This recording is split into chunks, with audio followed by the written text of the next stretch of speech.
Morning everybody. How are you all doing out there? Collective reading.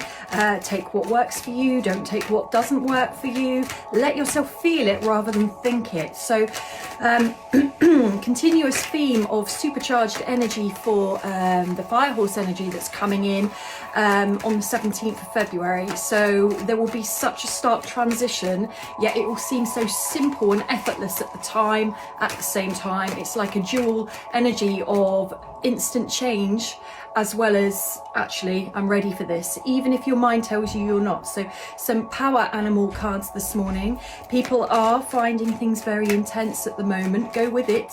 It will pass, it will simmer, and you will have more clarity probably within about a month or so, and onwards up to about 6 months with the astrology. So Lizard, pay attention to your dreams and your visions. So you may find that the veil has thinned slightly at the moment, that you're a little bit more alert, a little bit more aware, looking a little bit deeper at things, feeling things certainly a lot deeper than you have. Horse, perfect for the fire horse. The card of freedom.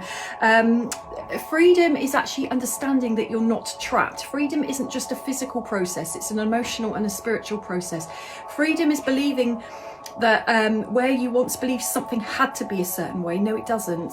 Where you believed you're stuck on a certain path, no you're not. Where you believe that something is a certain way, maybe it's not. Remember, there is always a choice. And how courageous can you feel right now to challenge your thinking, your thoughts, your everything to make change? Because it's very rare that you meet somebody who's actually living their full-on best life. There's usually still stuff in the background, because maybe we've got mindsets and beliefs that are keeping us trapped with situations that we don't have to stay in. So dragonfly, illusion, letting go of illusions. You know who you really are. So how in alignment is your life with your best self, your happiest self, your truest self? Or are you living for others?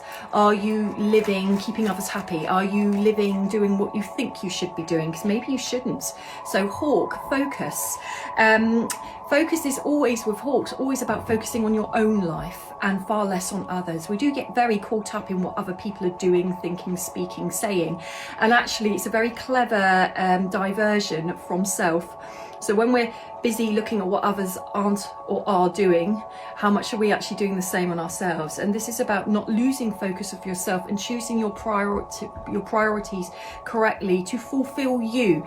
You know, we've got to start being more me, but in a healthy way. Whose expectations are we living up to? Who's doing our thinking for us? We've got to come back to ourselves. So monkey, ingenuity. So I'm a monkey sign. This is about getting clever with how you work things out. So where you're saying I can't, or it's too much, or I'm doing my best. Is it? Are you?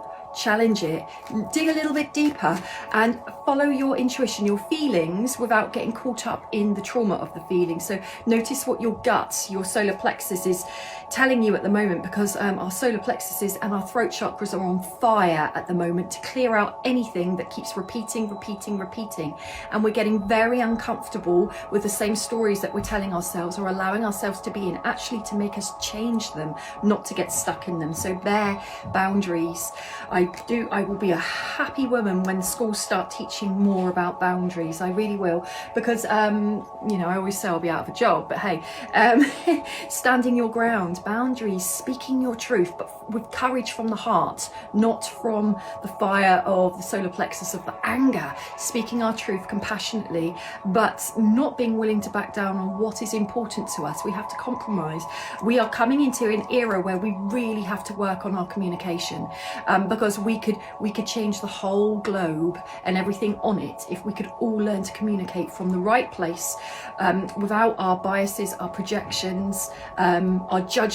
If we could strip all that bare and communicate what we're actually thinking and feeling, and why this world really would be a better place, because we're starting from the right platform. But we've got to strip back individually, play our part in world peace, all the parts of us that are in the way of that, because we are all playing a part in that as well. Giraffe, foresights, seers, prophets, being able to see the future, which means you are able to change timelines. When we get glimpses and flashes of what's up ahead, remember there are different paths we can take at any time. If you don't like what you see, look at what do I need to change in me so that that outcome doesn't happen. We all have our inner seer, and we snake, healer, we all have our inner healer. Where is it? Dig deep. You're here to use it, primarily for you and then for everybody else as you see fit. But this is about fire horses coming back into our own power, our own energy. And what will this mean for me? How does that suit me? Not this stiff upper lip that we often live by about, oh, we mustn't put ourselves first and we must do what others think. Cut it. It's gone on for too long. We really do have to outstrip this now. Otherwise, we're going to fall behind.